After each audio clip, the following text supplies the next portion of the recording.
नमस्कार सांग मैंने आपण मानु समस्त मो स्टोरी चैनल में स्वागत। चलतु कहानी शुणा मितलो कथार गोटे के अच्छी भाग 57 पूर्व भाग जदि शुणी ना जल्दी जल्दी शुणी नियंतु। कहानी शुणी सारी सब्सक्राइब करिया केबे भूलिबेनी सांग माने। परदा पकईदेले आउ बाहर किछि देखा जाता नहीं। रंजन घरे नथिबारु लेखा भूत को बहुत डरु थाए। सेती बेले कॉलिंग बेल बाजिला। लेखार हार्टबीट बढ़िबाकु लागिला कारण रंजन ड्यूटी फेरिले भीतर को पशु पशु तार बाइक शब्दरू से जानीपारे रंजन आसिला बोली। हेले आज तो बाइक शब्द भी शुणा जाइनी। ताहले किए आर पटे तथापि लेखा उठी जाई कबाट एई पाखरे ठिया हला। पुणी थरे बेल बाजिला। लेखा कबाट होल देखिला बाहर को। से खूब शीघ्र कबाट खोलीदेला। रंजन भीतर को न पशुणु लेखार समस्त भय एका साथे ठूल होईगला। से रंजन को धरी पकई सकेइबाकु लागिला। अरे लेखा कौन हैला? रंजन ता मुह को अनेई पचारला। लेखा सेमिति भयरे ताकू आखि बंद करी धरी थाए। कौन कह कौन हैला? ए लेखा सुन। लेखा थंगेई थंगेई कहिला से पाखरे भूत अछि बा। खार कथा न सरुणु रंजन हसिला आउ कहिला हे भगवान सुन मो कथा। एबे मु ही ड्यूटी फेरी देखुतुली तू शोइछु कि नहीं।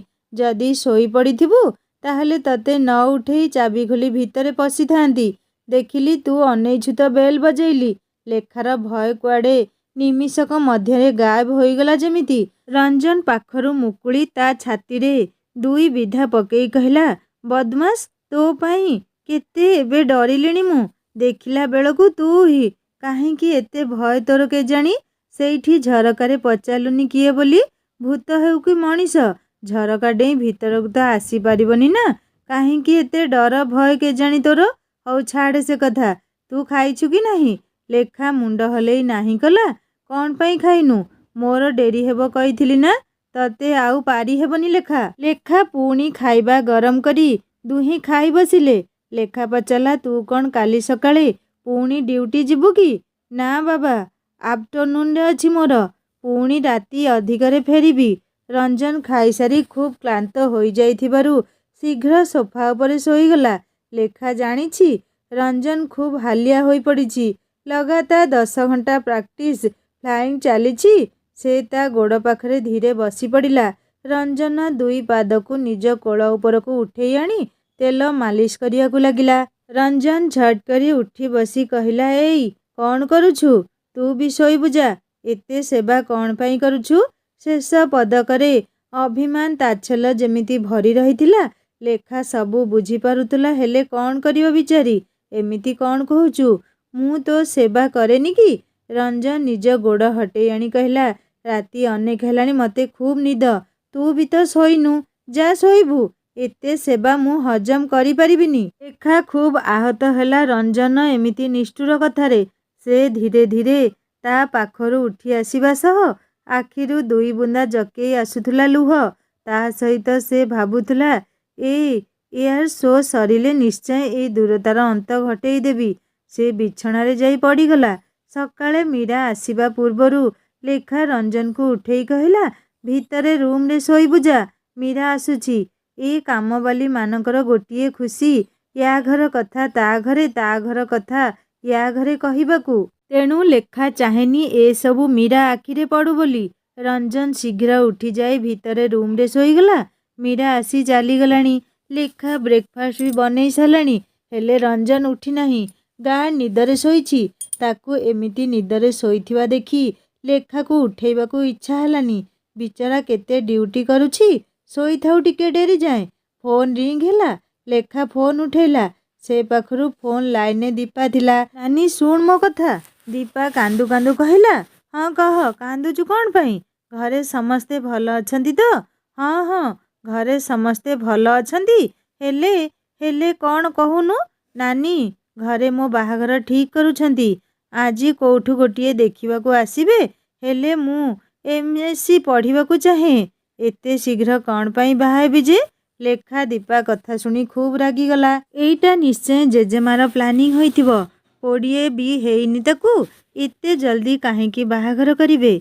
से कहिला हौ तू कांदेनी मु परे फोन करिबी बड़ मांक पाखकू। एबे रंजन शोइछि। से उठू कथा हबो। ତୁ ଲୁହ ପୋଛ ଆଗ। ହେଲେ ନାନୀ, ସେମାନେ ଆଜି ଆସିବେ ଦେଖିବାକୁ ମୋତେ। ମୁଁ କ'ଣ କରିବି? ଘରେ ଯେବେ ଝିଅ ଦେଖିବା ପାଇଁ ଡାକିଛନ୍ତି, ତୁ ମନା କଲେ କ'ଣ ହେବ? ହଉ ହଉ, ସେମାନେ ଦେଖିକି ଆଗ ଯାଆନ୍ତୁ। ସାଙ୍ଗେ ସାଙ୍ଗେ କ'ଣ ବାହାଘର ହୋଇଯାଉଛି କି? ନାନୀ, ତୁ ବି ଜେଜେମା ଭଳି କହୁଛୁ ନା? ଚିନ୍ତା କରନି, ମୁଁ କଥା ହେବି। ଦୀପା ଆଉ କିଛି ନ କହି ଫୋନ୍ ରଖିଦେଇ ମୁହଁ ମାଡ଼ି ଶୋଇପଡ଼ିଲା। ନାନୀ ଏତେ ପାଠ ପଢ଼ିଲା, ଆଉ ତାକୁ ବିଏସ୍ସି ସରୁ ସରୁ ବିଦା କରିବାକୁ ବସିଛନ୍ତି। ଦୀପାର ପଦ୍ମିନୀ ବଡ଼ମା ଆସି ଦୀପାକୁ କେତେ ବୁଝେଇଲେ। ଦୀପା ଉଠି ଶାଢ଼ୀ ପିନ୍ଧି ଝିଅ ଦେଖା ପାଇଁ ରେଡ଼ି ହେବାକୁ ପ୍ରସ୍ତୁତ ହେଲା। ଦୀପାର ସାଙ୍ଗମାନେ ରଞ୍ଜନ ଭଉଣୀ ରଶ୍ମି ବି ଆସିଛି। ଦୁଇ ସାଙ୍ଗ ଖୁବ୍ ରାଗିଗଲେ ଲେଖାର ଜେଜେମା ଉପରେ। ଲେଖା କେତେ କ'ଣ ଭାବିବାରେ ବ୍ୟସ୍ତ। ଏତେ ଶୀଘ୍ର କ'ଣ ପାଇଁ ଦୀପାର ବାହାଘର କରୁଛନ୍ତି କେଜାଣି? ରଞ୍ଜନ ଉଠିଲେ ତାକୁ କହିବା ପାଇଁ। ଲେଖା ଅପେକ୍ଷା କରିଛି, ହେଲେ ସେ ପୁରା ନିଘୋଡ଼ ନିଦରେ ଶୋଇଛି। ସକାଳ ଜଳଖିଆ ବି ଖାଇନି। ଲେଖାର ଭୋକ ବି ଦୀପା କଥା ଶୁଣି କୁଆଡ଼େ ଛୁମନ୍ତର ହୋଇଗଲା। ସେ ଏବେ ଆଉ ଅପେକ୍ଷା ନ କରି ରଞ୍ଜନକୁ ଉଠେଇଲା। ସେ ତା ମୁଣ୍ଡ ପାଖରେ ବସି ଧୀରେ ଧୀରେ ତା ମୁଣ୍ଡ ବାଳ ସାଉଁଳେଇ ଡାକିଲା, ଏଇ ଉଠୁ ଏବେ, ସକାଳ 9ଟା ହେଲାଣି ପରା, ଖାଇବୁନି କିଛି? ଲେଖା ଜାଣି ଜାଣି କହିଲା, ମୋତେ ଭୀଷଣ ଭୋକ, ଉଠୁ ନା ଶୀଘ୍ର। ରଞ୍ଜନ ଆଖି ମଳି ମଳି ଉଠିଲା ଆଉ ଲେଖାକୁ ନିଜ ପାଖରେ ବସିଥିବାର ଦେଖି କହିଲା, ତୁ ଖାଇଦେ ଏବେ, ମୁଁ ପରେ ଖାଇବି। ମୁଁ ଖାଇଦେବି ପୁଣି ଏକୁଟିଆ। ଲେଖା ଅଭିମାନରେ ଉଠି ଯିବା ବେଳକୁ ରଞ୍ଜନ ତା ହାତ ଧରି ଜୋରରେ ଟାଣିନେଲା ନିଜ ଆଡ଼କୁ। ଲେଖା ରଞ୍ଜନର ଛାତି ଉପରେ ପଡ଼ିଗଲା ଖୁବ୍ ଜୋରରେ। ସେ ତା ମୁହଁକୁ ଅନେଇ ପୁଣି ମୁହଁ ଲୁଚେଇଲା ଦୁଇ ହାତରେ। ଛାଡ଼ ମୋତେ, ବହୁତ ବେହିଆ ହେଇଗଲୁଣି ତୁ। ରଞ୍ଜନ ସାଙ୍ଗେ ସାଙ୍ଗେ ଲେଖାକୁ ମୁକ୍ତ କରି କହିଲା, ହଉ ଯା, ମୁଁ ଆସୁଛି ଏବେ। ରଞ୍ଜନର ମୁହଁ ଯେମିତି 7 ପରସ୍ତ ଶୁଖିଗଲା। ଲେଖାକୁ ଆଉ ସେଠି ଠିଆ ହୋଇ ରଞ୍ଜନର ଶୁଖି ଯାଇଥିବା ମୁହଁ ଦେଖିବାକୁ ଧୈର୍ଯ୍ୟ ନଥିଲା। ସେ ରୋଷେଇ ଘରକୁ ଆସି ଠିଆ ହେଲା। ରଞ୍ଜନ ଉଠିଯାଇ ଗାଧୁଆ ପାଧୁଆ ଶେଷ କରି ଖାଇବାକୁ ବସିଲା। ଲେଖାର ଇଚ୍ଛା ନଥିଲେ ବି ରଞ୍ଜନ ପାଇଁ ତା ସହ ଖାଇବା ପାଇଁ ବସିବାକୁ ପଡ଼ିଲା। ଖାଉ ଖାଉ ଲେଖା କହିଲା, ଏଇ ଜାଣିଛୁ, ଦୀପା ବାହାଘର ଲାଗିଛି। ଆଜି ତାକୁ କୋଉଠୁ ଦେଖିବାକୁ ଆସୁଛନ୍ତି? ରଞ୍ଜନ ଖୁବ୍ ଆଶ୍ଚର୍ଯ୍ୟଚକିତ ହୋଇ କହିଲା, କ'ଣ? ଏତେ ଛୋଟ ପିଲାଟିର ବାହାଘର ଏତେ ଜଲ୍ଦି କ'ଣ ପାଇଁ କରୁଛନ୍ତି? ଦୀପା ଫୋନ୍ କରି ମୋତେ ଖୁବ୍ କାନ୍ଦୁଥିଲା। ହଉ, ମୁଁ ଖାଇସାରେ ଜେଜେମା ସହ କଥା ହେବି। ରଞ୍ଜନ ଲେଖାର ଜେଜେମାଙ୍କୁ ଫୋନ୍ରେ ଦୀପାର ବାହାଘର ବିଷୟରେ ପଚାରିଲା। ଜେଜେମା କହିଲେ, ଆରେ ଏବେ କୋଉ ବାହାଘର ହେଉଛି ଯେ? ଭଲ ଘର ବର ବୋଲି ଝୁଁକି ପଡ଼ିବା କଥା। ବାହାଘର ପରେ ସେମାନେ ଦୀପାକୁ ପଢ଼ିବା ପାଇଁ ବି ଛାଡ଼ିବେ। ତେଣୁ ଆଜି ଦେଖିବାକୁ ଆସିବେ କହିଲେ ଆମେ ନା ବୋଲି କେମିତି କହିଥାନ୍ତୁ? ହଉ ବାପା, ସେମାନେ ବୋଧହୁଏ ଆସିଗଲେଣି। ରଖୁଛି ଫୋନ୍। ଆଉ ମୋ ମା କେମିତି ଅଛି? ତମ ମା ତ ଭଲ ଅଛି, ହେଲେ ମୋ କଥା କିଏ ପଚାରୁଛି? ତମେ ଯେମିତି, ତମ ନାତୁଣୀ ବି ସେମିତି ଗେହ୍ଲେଇ। ହଉ, ତା ବିଚାର ପରେ କରିବି। ରଖିଲି ଫୋନ୍ ବାପା।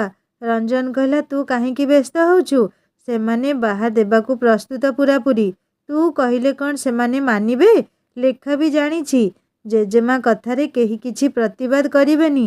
ତେଣୁ ସେ ଖାଲି ଅରଣ୍ୟ ରୋଦନ କରିବା ହିଁ ସାର ହେବ। ରଞ୍ଜନ ଦିନ 3ଟା ପରେ ଖାଇ ପିଇ ଡ୍ୟୁଟି ବାହାରିଗଲା। ଆଜି ରାତି ସାରା ଫ୍ଲାଇଂ ଅଛି, କାଲି ସକାଳେ ଆସିବି। ମୋ ପାଇଁ ଅପେକ୍ଷା କରିବୁନି? ରଞ୍ଜନ ଏତିକି କହି ବାହାରିଗଲା। ରଞ୍ଜନ ଗଲା ପରେ ଲେଖା ମିସେସ୍ ସିଂ ଘରକୁ ଯିବାକୁ ଭାବିଲା। ଘରେ ବସି ଏକୁଟିଆ ବୋର୍ ହେବା ଅପେକ୍ଷା ତାଙ୍କ ସହ 2 ପଦ କଥା ହୋଇ ଆସିବ। ମିସେସ୍ ସିଂ ଲେଖାକୁ ନିଜ ଘରେ ଦେଖି ଖୁବ୍ ଖୁସି ହୋଇ କହିଲେ, ଆଓ ଆଓ ଲେଖା, ଅନ୍ଦର ଆଓ। ୟା ଭିତରେ ଲେଖା ଆଉ ମିସେସ୍ ସିଂଙ୍କ ଭିତରେ ଆନ୍ତରିକତା ଖୁବ୍ ନିବିଡ଼ ହୋଇସାରିଛି। ସମସ୍ତେ ମିସେସ୍ ସିଂଙ୍କୁ କଳିହୁଡ଼ି ଝଗଡ଼ାଳୁ ବୋଲି କହନ୍ତି। ସନ୍ଦୀପ ଆଉ ସୌମ୍ୟା ବି ପ୍ରଥମରୁ ତାକୁ ତା ପଡ଼ୋଶୀ ବିଷୟରେ ସାବଧାନ କରି ଦେଇଥିଲେ। କିନ୍ତୁ ସେ କେବେ ମିସେସ୍ ସିଂ ପାଖରେ ସେମିତି କିଛି ଦେଖିବାକୁ ପାଇନି। ହଁ, ସେ ମୁହେଁ ମୁହେଁ କହିଦିଅନ୍ତି କିଛି କଥା, ହେଲେ ସେଇଟା ବି କିଛି ଖରାପ ଗୁଣ ନୁହଁ। ମନ ଭିତରେ ଗଣ୍ଠି କରି ରଖିବା ଅପେକ୍ଷା କହିଦେବା ଭଲ। ଲେଖାକୁ ଚିନ୍ତାରେ ଡୁବିଥିବା ଦେଖି ମିସେସ୍ ସିଂ କହିଲେ, କ୍ୟା ହୁଆ, କहाँ खोई है? ଲେଖା ହସି ଦେଇ କହିଲା, नहीं भाभी, बस ऐसे ही। रंजन ड्यूटी चला गया, अकेले अच्छा नहीं लगा तो आ गई। अच्छा किया। एक बात बोलूं, तुम पहले दिनों से मुझे खूब अच्छी लगती हो, बिल्कुल मेरी छोटी बहन जैसी। ମିସେସ୍ ସିଂ ଅଚାନକ ଖୁବ୍ ଭାବ ବିହ୍ୱଳ ହୋଇ ଉଠିଲେ। ଆଖିରୁ ଲୁହ ଦୁଇଧାର ତାଙ୍କର ବୋହିଗଲା। ଲେଖା ଅଚାନକ ମିସେସ୍ ସିଂଙ୍କର କ'ଣ ହେଲା ବୁଝି ନ ପାରି କହିଲା, ଭାବିଜି କ୍ୟା ହୁଆ, ରୋଇଏ ମତ୍। ମିସେସ୍ ସିଂ ଲୁହ ପୋଛି ଲେଖାକୁ ଅନେଇ କହିଲେ, ଲେଖା, ତମକୁ ଦେଖିଲେ ମୋତେ ମୋର ଛୋଟ ଭଉଣୀ କଥା ଖୁବ୍ ମନେ ପଡ଼େ। ତୁମ ଛୋଟ ଭଉଣୀ ବି ଅଛି? ନା, ଆଉ ନାହିଁ, ଦିନେ ଥିଲା। ଲେଖା ଦୁଃଖୀ ହୋଇ ପଚାରିଲା, କ'ଣ ହେଲା ତା'ର ଯେ? ଲେଖା, ସମସ୍ତଙ୍କ ଆଗରେ ନିଜର ଦୁଃଖ କହି ହୁଏନି, ଆଉ ବେଳେବେଳେ ଏମିତି କାହା ଆଗରେ ନିଜ ହୃଦୟ ଖୋଲି ହୋଇଯାଏ ଆପେ ଆପେ। ଜାଣିଛ ଲେଖା, ମୁଁ ଜୀବନରେ ବହୁତ କଷ୍ଟ ସହିଛି।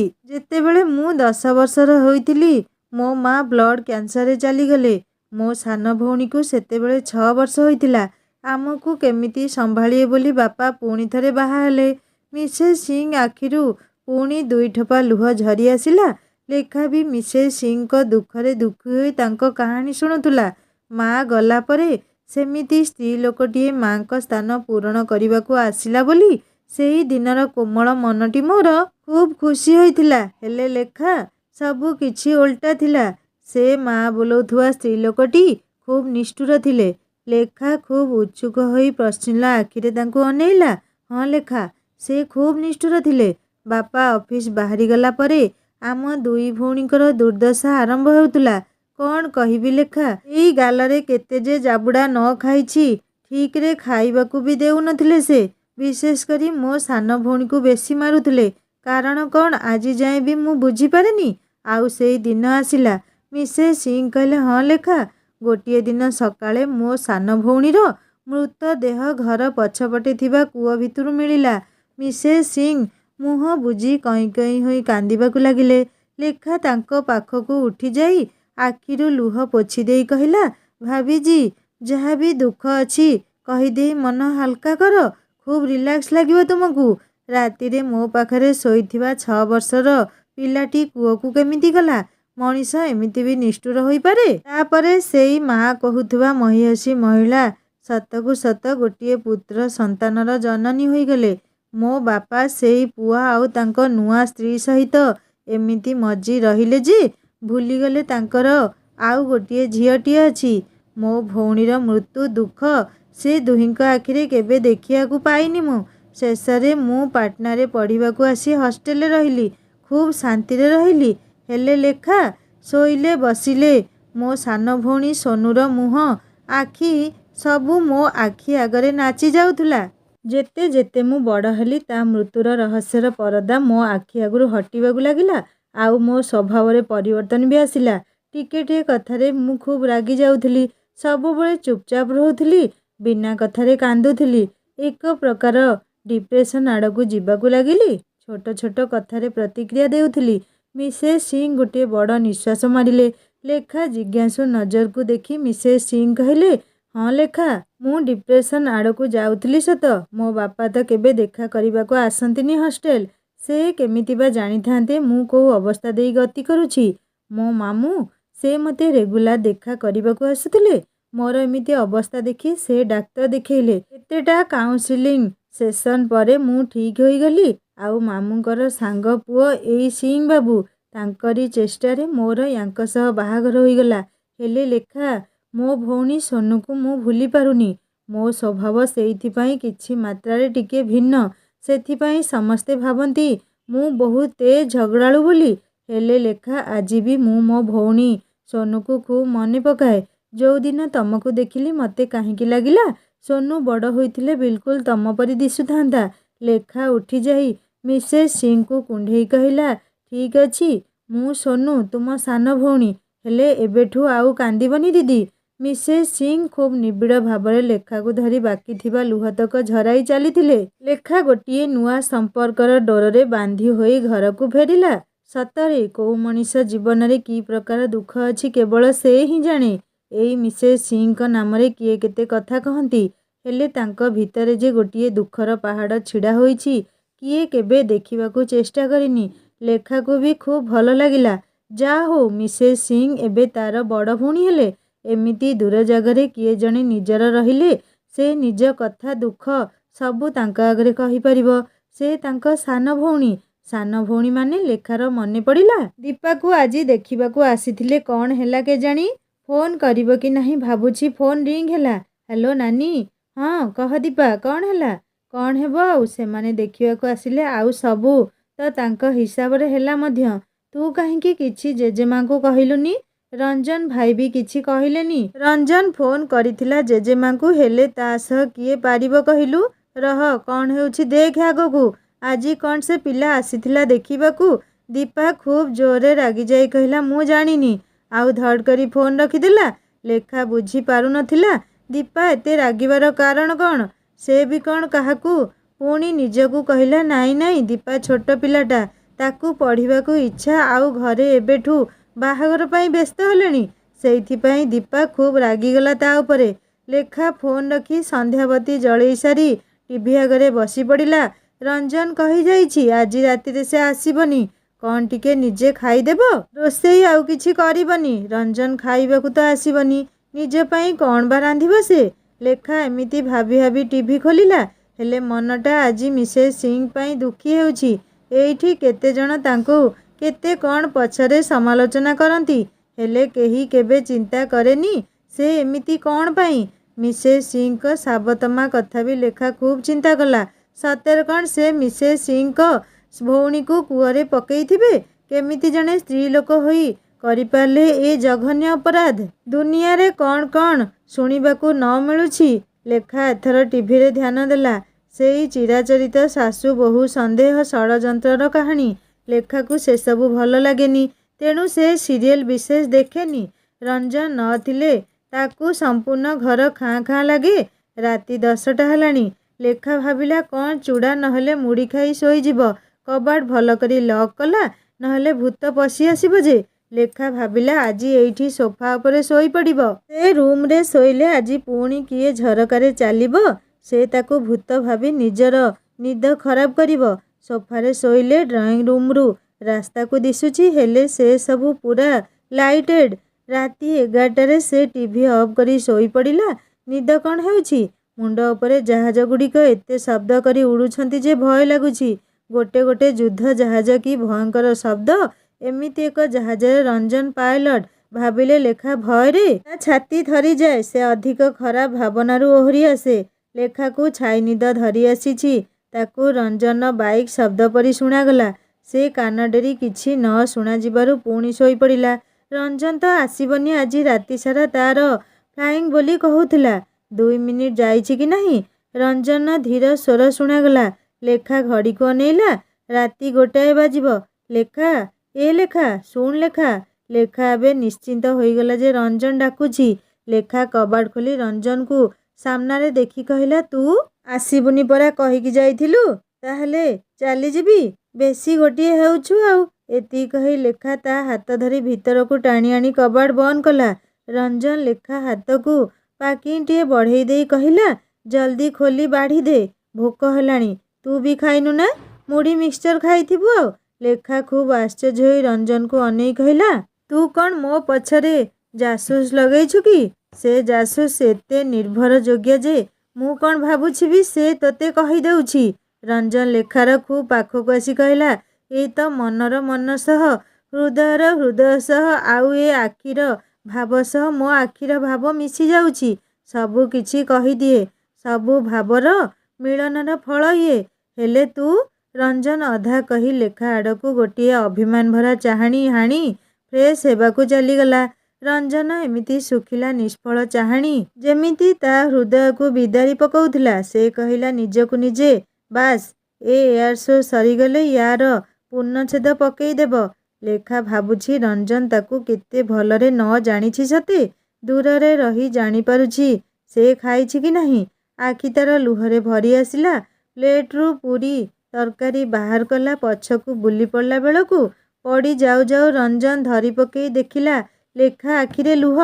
କ'ଣ ହେଲା? କାନ୍ଦିଲୁ କାହିଁକି?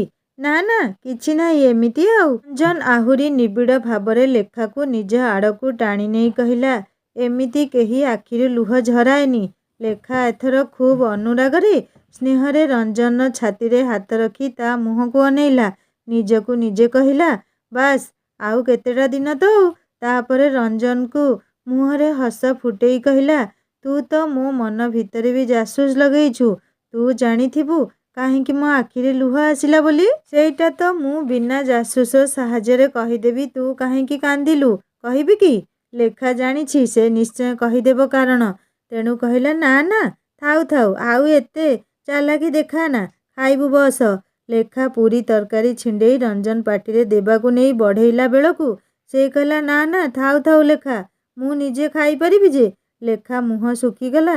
ରଞ୍ଜନ ଲେଖାକୁ ଦୁଃଖୀ ହେବା ଦେଖି କହିଲା, କାଲି ମୋର ଅଫ୍ ଅଛି, ତତେ ଦିଲ୍ଲୀ ବୁଲେଇ ନେବି, ମାର୍କେଟିଂ କରିବୁ, ଆହୁରି ଅନେକ ଜିନିଷ ଦେଖେଇବି। ପହରଦିନ ମିସେସ୍ ସିଂ ସହ ଏୟାର ଶୋ ଦେଖିବାକୁ ଚାଲିଯିବୁ। ଲେଖା ଖୁସି ହୋଇ କହିଲା, କାଲି ତୋର ଅଫ୍ ଅଛି? ହଁ ପରା। କାଇଁ, ତୋ ତରଫରୁ କିଛି ପ୍ରୋଗ୍ରାମ ଅଛି ତ କହ। ଦିଲ୍ଲୀ ଯିବା ପ୍ରୋଗ୍ରାମ କ୍ୟାନସେଲ କରିଦେବି? ହଁ, ଏୟାର ଶୋ ପରେ ଆମ ସେକ୍ସନ ପିକନିକ୍ ବି ଅଛି। ହେଲେ କୋଉଠିକି ଏଥର ଯିବେ କିଛି ଠିକ୍ ହେଇନି। ପିକନିକ୍? ଖୁବ୍ ମଜା ଆସିବ, ଖୁସି ହୋଇ କହିଲା ଲେଖା। କି ମଜା ପୁଣି? ପଚାରିଲା ରଞ୍ଜନ। ହଁ, ପିକନିକରେ ତ ମଜା ହୁଏ ନା, ଆଉ କ'ଣ? ଆଉ ତୁ ଯଦି ବେଶୀ ବାହାଦୁରୀ ଦେଖେଇ ଗୁଳି ଖାଇବୁ ତ ଆଉ ମଜା କ'ଣ ହେବ ଯେ? ପୁଣି ଥରେ +2ରେ ସାନ ଘାଗରା ପିକନିକ୍ କଥା ମନେ ପକେଇ ଦେଲା। ରଞ୍ଜନ ବି ସେଇ ଦିନର କଥା ଆଖି ଆଗରେ ଜଳ ହୋଇ ନାଚିଗଲା। ତାକୁ ଗୁଳି ଲାଗିବା ଦେଖି ଏଇ ଲେଖା କେତେ କାନ୍ଦିଥିଲା ସେଦିନ, ଦୁଇ କଲେଜ ଟିଚର ପିଲାଙ୍କ ଆଗରେ। ହେଲେ ଆଜି ଆଉ ଚଣ୍ଡୀ ମୋ କଥା ଟିକିଏ ବି ଭାବୁନି। ଲେଖା ତାକୁ ହଲେଇ ଦେଇ କହିଲା, କ'ଣ ଭାବୁଛୁ କହିଲୁ? କିଛି ନାହିଁ ମ, ଭାବୁଛି ବାବାଜୀ ହୋଇଯିବି। ସବୁ ଆକ୍ଷେପ ଲେଖା ବୁଝିପାରୁଥିଲା। ସେ କ'ଣ ପାଇଁ ଏମିତି କହୁଛି? ଲେଖା ପଚାରିଲା, ଆଉ ମୁଁ? ତୁ ତୁ ପରା ଗେଷ୍ଟ ରୁମରେ ଶୋଇ ଶୋଇ ଭୂତ ନାଟ ଦେଖୁଥିବୁ। ଲେଖାର ମୁହଁ ଶୁଖିଗଲା ପୁରା। ରଞ୍ଜନ ଏଥର ସିଧା ସିଧା ମନ କଥା ଅଭିମାନ ସବୁ ବଖାଣି ଦେଲା ସେଇ ଗୋଟିଏ ପଦରେ। ଲେଖା ସେ ବିଷୟରେ ଆଉ ଆଗକୁ କଥା ନ ବଢ଼େଇ କହିଲା, କାଲି ଯିବା ଯଦି ଶୀଘ୍ର ଉଠିବାକୁ ପଡ଼ିବ ନା? କ'ଣ ଟିକିଏ ଜଳଖିଆ ବନେଇ ନେବାକୁ ହେବ। ସକାଳେ ଲେଖା ଜଲ୍ଦି ଉଠିପଡ଼ି ଫୁଲ ତୋଳିବା ପାଇଁ ଧାଇଁଲା। ସେଇଠୁ ମିସେସ୍ ସିଂଙ୍କ ରୋଷେଇ ଘର ଖିଡ଼ିକିରେ ଝୁଙ୍କି ପଡ଼ି ଡାକିଲା, ଦିଦି, ଦିଦି। ମିସେସ୍ ସିଂ ଏତେ ସକାଳୁ ତାଙ୍କୁ ଲେଖା ଡାକୁଥିବାରୁ ଟିକିଏ ଆଶ୍ଚର୍ଯ୍ୟ ହୋଇଗଲେ। ପଛ ଡୋର୍ ଖୋଲି ବାହାରକୁ ବାହାରି ପଚାରିଲେ, ଆରେ ଲେଖା, କ୍ୟା ହୁଆ? सब ठीक है ना? अरे दीदी, आज मैं और रंजन दिल्ली घूमने जा रहे हैं। आज उसका ऑफ भी है। वही बोलने के लिए आई थी। अरे पगली, अच्छे से जाना, हसी हसी कहले से। ଲେଖା ମିସେସ୍ ସିଂଙ୍କୁ କହି ପୁଣି ଘରେ ପୂଜା ରୋଷେଇ ସାରି ସାରିଲାଣି। ହେଲେ ରଞ୍ଜନ ଏଯାଏଁ ଉଠିନି। କେତେ ଦିନ ରାତି ବିଚରା ଭଲରେ ଶୋଇନି। ଆଜି ପୁଣି ସିଆଡ଼େ ପ୍ରୋଗ୍ରାମ ବନେଇ ଦେଲା। ଲେଖା ସବୁ କାମ ସାରି ତାକୁ ଉଠେଇବାକୁ ଯାଇ ଡାକିଲା, ଏ ବାବାଜୀ ମହାଶୟ, ଉଠ ଏଥର, ଦିଲ୍ଲୀ ଯିବା ପରା। ରଞ୍ଜନ ନିଦରୁ ଉଠିପଡ଼ି କହିଲା, କ'ଣ କହିଲୁ? ଲେଖା ମୁରୁକି ହସୁ ହସୁ କହିଲା, କିଛି ନାହିଁ। ହଉ, କେତେ ହସୁଛୁ ହସ। ପିକନିକ୍ ବୋଧହୁଏ ହରିଦ୍ୱାର ସାଇଡ୍ ଯିବେ। ସେଇଠି ରହିଯିବି ଆଶ୍ରମରେ ବାବାଜୀ ହୋଇ ଆଉ। ଲେଖା ମୁହଁ ଶୁଖେଇ ଭାବିଲା, ତୋତେ ଏଇ ମାସେ ଭିତରେ ଏତେ କଷ୍ଟ ଲାଗୁଛି ମୁଁ ସେଇ ପଦିଏ ନ କହିଲି ବୋଲି। ଆଉ ମୁଁ ଯେ 8-9 ବର୍ଷ ଅପେକ୍ଷା କଲି, ତୁ କିଛି କହିଲୁନି ମତେ। ମୋ ମନରେ ଆଉ କିଛି ଦୁଃଖ ହେଉନି ଯେମିତି ଆଉ। ରଞ୍ଜନ ଲେଖାର ଚିନ୍ତାପୂର୍ଣ୍ଣ ମୁହଁ ଦେଖି ମନେ ମନେ ଖୁବ୍ ଖୁସି ହେଉଛି। ରହ ଚଣ୍ଡୀ, ଏମିତି କ'ଣ ଭାବୁଛୁ? ଆଗକୁ ଆହୁରି କ'ଣ ହେଉଛି ଦେଖିବୁ ରହ। ରଞ୍ଜନ ଗାଡ଼ି ବାହାର କରି ଗେଟ୍ ପାଖରେ ଅପେକ୍ଷା କରିଛି। ଲେଖା ଘର ଲକ୍ କରି ଗାଡ଼ିରେ ବସିବ। ରଞ୍ଜନ କହିଲା, ଦୁଇ ସାଇଡ୍କୁ ଗୋଡ଼ କରି ବସ, ଦୂର ଅଛି ତ। ଲେଖା ଦୁଇ ପଟକୁ ଗୋଡ଼ କରି ବସି ପଡ଼ିଲା। ମତେ ଧର ଭଲରେ, ସ୍ପିଡ୍ ଚଲେଇବି, ନହେଲେ କିଛି ଦେଖି ହେବନି ଯେ, ପହଞ୍ଚୁ ପହଞ୍ଚୁ ଡେରି ହୋଇଯିବ। ଲେଖା ରାଗି ଯାଇ ଦୁଇ ହାତରେ ରଞ୍ଜନ ଅଣ୍ଟାକୁ ଖୁବ୍ ଜୋରରେ ବିଡ଼ ଭାବରେ ଧରି କହିଲା, ଧରିଲି, ଏବେ ଚାଲେ। ରଞ୍ଜନ ମୁହଁରେ ଖୁବ୍ କୁଟିଳ ହସ ଫୁଟେଇ କହିଲା, ଏମିତି ଧରିଲେ ଗାଡ଼ି ବାଲାନ୍ସ ବିଗିଡ଼ି ପାରେ। ଲେଖା ତା ଅଣ୍ଟାକୁ ଛାଡ଼ି ଦେଇ କହିଲା, ପାଗଳ, ଡେରି ହେଉଛି, ଚାଲ ଏବେ। ରଞ୍ଜନ ଲେଖାକୁ ପ୍ରଥମେ ଲାଲକିଲ୍ଲା ଦେଖେଇ ଇଣ୍ଡିଆ ଗେଟ୍ ପାଖକୁ ନେଇଗଲା। ଲେଖା ଟିଭିରେ ଇଣ୍ଡିଆ ଗେଟ୍ ଦେଖିଥିଲା, ଏବେ ଏତେ ନିକଟରେ ଦେଖି ସେ ଖୁବ୍ ଖୁସି ହେଇଗଲା। ତାପରେ କୁତୁବ ମିନାର, ଆରେ ଆଖି ପାଉନି ଏତେ ଉଚ୍ଚ। ଇତିହାସରେ ପଢ଼ିଥିବା ମିନାର ବିଷୟରେ ଆଜି ନିଜ ଆଖିରେ ଦେଖି ତାର ଖୁସିର ସୀମା ରହିଲାନି। ରଞ୍ଜନ ତା କାନରେ କହିଲା, ଏଇ, ତୋର ମନେ ଅଛି ସାର୍ ଯୋଉଦିନ ଏଇ ବିଷୟ ପଢ଼ଉଥିଲେ କ'ଣ ହୋଇଥିଲା? ଲେଖା ଲାଜେଇ ଯାଇ କହିଲା, ତୁ ବହୁତ ବଦମାସ ହେଲୁଣି। ମୋର ମନେ ଅଛି ମ। ଲେଖା ମନେ ପକେଇଲା ସେଇ ଦିନ ସେ ସ୍କୁଲ ଯାଇପାରି ନଥିଲା। ବାଉଁଶ ପୋଲରୁ ନଦୀରେ ଖସି ପଡ଼ିଥିଲା ସେ। ଆଉ ରଞ୍ଜନ ତାକୁ ପାଣିରୁ ଉଠିବାରେ ସାହାଯ୍ୟ କରିଥିଲା। ସେଦିନ ସେ ପୁରାପୁରି ଭିଜି ଯାଇଥିଲା। ଆଜି ବି ମନେ ପଡ଼ିଲେ ସେ ଲାଜରେ ଜଡ଼ସଡ଼ ହୋଇଯାଏ। ଆଉ ରଞ୍ଜନ କହିଥିଲା, ତୁ ଘରକୁ ଯା, ଆଜି ଯାହା ପଢ଼ା ହେବ ମୁଁ ତତେ କହିଦେବି। ଆଉ ସେଇ ଦିନ ଇତିହାସରେ ଏଇ ବିଷୟରେ ପଢ଼ା ହୋଇଥିଲା। ବଦମାସ, ସବୁ କଥା ଆଜି ଯାଏ ମନେ ରଖିଛି।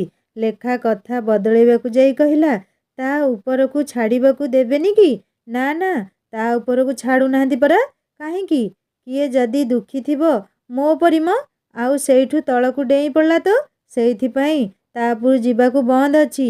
ଲେଖା ରଞ୍ଜନ କଥାରେ ଟିକିଏ ଆଘାତ ପାଇଲା। ହଁ, ଲୋକେ ନିଜ ଦୁଃଖକୁ ବହୁତ ଅଧିକ ଭାବନ୍ତି। 10 ବର୍ଷର ଅପେକ୍ଷାର ମୂଲ୍ୟ କିଛି ନାହିଁ। ଆଉ ଗୋଟିଏ ମାସର ଅପେକ୍ଷା ତାଙ୍କୁ ଖୁବ୍ ବେଶୀ ଲାଗେ। ଲେଖା କହିଲା। ରଞ୍ଜନ ଖୁବ୍ ଆଶ୍ଚର୍ଯ୍ୟ ହୋଇ ଲେଖା ମୁହଁକୁ ଅନେଇଲା। ତାହେଲେ ଲେଖା ଆଜି ଯାଏ ପଦିଏ କଥା ତାକୁ ସେ କହିନାହିଁ ବୋଲି। ହେଲେ ଏବେ ତ କଥା ଲେଖା ଉପରେ। ରଞ୍ଜନ ଲେଖାକୁ ଲୋଟସ୍ ଟେମ୍ପଲ ନେଇଗଲା। ଲେଖା କହିଲା, କି ସୁନ୍ଦର ସତରେ ଏ ମନ୍ଦିର। ସବୁ ଧର୍ମର ପ୍ରାର୍ଥନା ପାଇଁ ଏ ମନ୍ଦିର ଖୁବ୍ ସୁନ୍ଦର। ଲେଖା ଖୁବ୍ ଖୁସି ହେଲା ଦେଖି। ତାପରେ ବୁଦ୍ଧ ଗାର୍ଡେନରେ ବସି ଘରୁ ନେଇଥିବା ରନ୍ଧା ଖାଦ୍ୟ ଖାଇବା ପାଇଁ ଦୁହେଁ ସେଠାକୁ ଗଲେ। ଲେଖା ଗାର୍ଡେନର ଚାରିଆଡ଼କୁ ନଜର ବୁଲେଇ ଆଣିଲା। ଛି ଛି, କି ନିର୍ଲଜ୍ଜ ଦୃଶ୍ୟ ଏଠି। ଚାରିପଟେ ଯୋଡ଼ି ଯୋଡ଼ି ହୋଇ ବସିଛନ୍ତି ସେମାନେ। ଆଉ କି ଅଶ୍ଳୀଳ ହରକତ ଏମାନଙ୍କର। ଲେଖା ରଞ୍ଜନ ମୁହଁକୁ ଅନେଇଲା। ସେ ଇଙ୍ଗିତରେ କହୁଥିଲା, ଭଲ ଦୃଶ୍ୟ ଦେଖିବାକୁ ନେଇ ଆସିଛୁ ଏଠାକୁ ଆଉ। ଲେଖା ଭାବୁଛି, ସହରରେ ଲୋକମାନେ କ'ଣ ଏତେ ନିର୍ଲଜ୍ଜ? ଖୁଲମ ଖୁଲା ବିନା ଲଜ୍ଜାରେ ଯାହା କରୁଛନ୍ତି ପବ୍ଲିକ ପ୍ଲେସରେ ବି। ଲେଖା ଆଉ ରଞ୍ଜନ ଗୋଟିଏ ଜାଗା ଦେଖି ବସିଲେ ଖାଇବା ପାଇଁ। ଲେଖା ପଚାରିଲା, ତୁ କ'ଣ ଆଗରୁ ଏଇଠିକୁ ଆସିଛୁ? ରଞ୍ଜନ ତାକୁ ଚିଡ଼ିବା ପାଇଁ କହିଲା, ଅନେକ ବାର ଆସିଛି ଏଠିକୁ ନା। ମୋର ପସନ୍ଦର ଜାଗା ଏଇଟା। ସେଥିପାଇଁ ଆଜି ତତେ ବି ନେଇ ଆସିଛି। ଲେଖା ମନେ ମନେ ଭାବୁଛି, ହଉ ହଉ, ଘରକୁ ଚାଲ ଚାଲ, ତାପରେ ଯାହା ହବ ଦେଖିବୁ ଯେ। କ'ଣ କହିଲୁ, ପସନ୍ଦର ଜାଗା? ହଁ, ମୁରୁକି ହସି ଦେଇ କହିଲା ରଞ୍ଜନ। ଲେଖା ଦେଖିଲା ଗାର୍ଡେନ ସାରା। ଛି, କି ଅସଭ୍ୟ ଦୃଶ୍ୟ ଏମାନଙ୍କର। ସବୁ ବୟସର ଯୋଡ଼ି ଅଛନ୍ତି। ହଠାତ୍ ଲେଖାର ଆଖି ପଡ଼ିଲା ଗୋଟିଏ ବୟସ୍କ ଯୋଡ଼ି ଉପରେ। ଦୁହେଁ ଦୁହିଁଙ୍କୁ କିସ୍ କରିବାରେ ବ୍ୟସ୍ତ। ଲତା ଉହାଡ଼ ଦେଖି ବସିଥିଲେ ସେ ଦୁଇ ଜଣ। ଲେଖା ଭାବୁଥିଲା, ସତରେ ଏ ସମାଜ କେତେ ନିମ୍ନଗାମୀ ହେଉଛି। ସେମାନେ ଯଦି ପତି ପତ୍ନୀ, ତାହେଲେ ଏମିତି ଖୋଲା ଜାଗାରେ କ'ଣ ଦରକାର ଲୋକଙ୍କୁ ଦେଖେଇବା। ଆଉ ଯଦି ପତି ପତ୍ନୀ ନୁହନ୍ତି ତାହେଲେ ଛି ଛି ଛି ଛି ଛି। ହଠାତ୍ ନିଜ ଅଜାଣତରେ ଲେଖା ମୁହଁରୁ ବାହାରିଲା, ଛି ଛି ଛି। ରଞ୍ଜନ ପଚାରିଲା, ମୋତେ ଛି କହୁଛୁ? ତତେ ଏଠିକି ଆଣିଲି ବୋଲି। ହଉ ହଉ, ମୋର ଭୁଲ ହେଇଯାଇଛି। ଚାଲ ଏଠୁ, ମୁଁ ଆଉ ଖାଇବିନି। ରଞ୍ଜନ ଖୁବ୍ ଜୋରରେ ଲେଖା ଉପରେ ରାଗିଗଲା ଆଉ ଯିବା ପାଇଁ ଉଠିଲା। ଲେଖା ତା ହାତଟି ଧରି ପକେଇ କହିଲା, ବସ୍ ଏବେ କହୁଛି। ଏମିତି ବେଳେବେଳେ କଥା ନ ବୁଝି ରାଗୁ ବୋଲି ଆଜି ଯାଏ ମୁଁ। ଲେଖା ମୁହଁ ଶୁଖେଇ କହିଲା ତାକୁ। ରଞ୍ଜନ ଧୀରେ ପୁଣି ବସି ପଡ଼ିଲା ଲେଖା ପାଖରେ। କହିଲା, ତୁ କ'ଣ ମୋତେ ଏମିତି ଉଠ୍ ବସ୍ କରିବୁ? ଲେଖା ଆଉ କିଛି ନ କହି ସେଇ ବୟସ୍କ ଯୋଡ଼ି ଆଡ଼କୁ ଇସାରା କରି କହିଲା, ଦେଖ ସେଠି କ'ଣ ହେଉଛି। ରଞ୍ଜନ ଦେଖିଲା ସେମାନେ ଦୁହେଁ ସେଇ ଆଦିମ ପ୍ରବୃତ୍ତିରେ ମତ୍ତ ଥିଲେ। ରଞ୍ଜନର ସବୁ ରାଗ କୁଆଡ଼େ ଗାୟବ ହୋଇଗଲା। ତାକୁ ଏମିତି ନିର୍ଲଜ୍ଜ ପରି ହସୁଥିବା ଦେଖି ଲେଖା କହିଲା, ହଁ, ତତେ ତ ଭାରି ମଜା ଆସୁଛି ଆଉ। ସେଇଥିପାଇଁ ବାଛି ବାଛି ଏଇ ଗାର୍ଡେନକୁ ମୋତେ ନେଇ ଆସିଛୁ। ହଁ, ଭାବିଲି କିଛି ଯଦି ଶିଖିପାରିବୁ। ଲେଖା ପଚାରିଲା, ସେ ଦୁଇ ଜଣ ତ କେବେ ସ୍ୱାମୀ ସ୍ତ୍ରୀ ନୁହନ୍ତି, ପୁଣି ଏମିତି କାହିଁକି? ଆରେ ଦେଖ, ସେ ଦୁଇ ଜଣ ପରସ୍ପରକୁ ଭଲ ପାଉଥିବେ, କୌଣସି କାରଣରୁ ବାହା ହୋଇ ପାରିନାହାନ୍ତି, ତେଣୁ ଏବେ ଏମିତି ଏଇଠି। କହିଲା ରଞ୍ଜନ। ଛି ଲୋ ମା, ଚାଲ ଏଠୁ ଶୀଘ୍ର। ଆଉ ଏଠି ବସିଲେ ଆମର ବି ଇଜ୍ଜତ ମହତ ସବୁ ଯିବ। ସାଙ୍ଗମାନେ, ରଞ୍ଜନ ଲେଖାକୁ ଯେତେ ବୁଝେଇଲେ ବି ଲେଖା ସେତେ ଅବୁଝା। କାହାଣୀ ଆଗକୁ କ'ଣ ହେବ ଲେଖା ଓ ରଞ୍ଜନ ଜୀବନରେ ଶୁଣିବା ନେକ୍ସଟ ପାର୍ଟରେ। କାହାଣୀ କେମିତି ଲାଗିଲା ମୋତେ କମେଣ୍ଟ କରି ଜଣାଇବେ। ଆଉ ଯଦି ଭଲ ଲାଗିଥାଏ ସବସ୍କ୍ରାଇବ୍ କରି ବେଲ୍ ଆଇକନ୍ ନିଶ୍ଚୟ ଦବାଇ ଦେବେ। ପ୍ଲେଲିଷ୍ଟକୁ ଭିଜିଟ୍ କରନ୍ତୁ। ସବୁ କାହାଣୀର ପାର୍ଟ ବାଇ ପାର୍ଟ ଆପଣମାନେ ସହଜରେ ପାଇପାରିବେ। ରହୁଛି, ନମସ୍କାର, ଜୟ ଜଗନ୍ନାଥ।